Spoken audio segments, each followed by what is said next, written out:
dito, ang gusto kong itanong is, eto maraming nagtatanong nito eh. Alam ko marami kang business, no? Pero kaya mo pa na meron ka pang time na mag-mentor sa mga iba. So ano yung Oo. number one tip mo for business owners who want to grow their business yet hindi nila nasa-sacrifice yung kanilang time para sa sarili nila or sa family nila? Yan. Ayan, Tip lang, kahit na isa lang.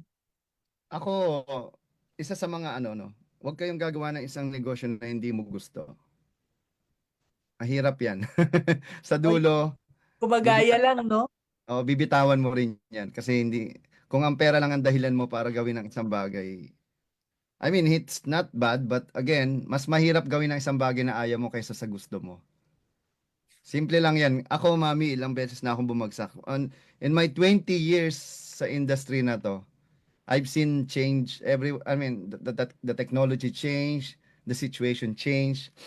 But as long as you know who you are, hindi ka magkakamali. And you know how to adapt, how to adapt and adapt.